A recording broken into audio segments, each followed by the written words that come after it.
Instagram парақшамды дамыту үшін не істеу керек?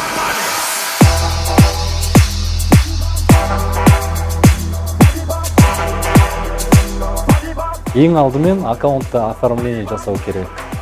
Содан кейін SMM маманына жүгініп, тірі подписчик жинауға раскруткаға беру керек. Және де үшінші кезең ол таргетинговая реклама жіберу керек.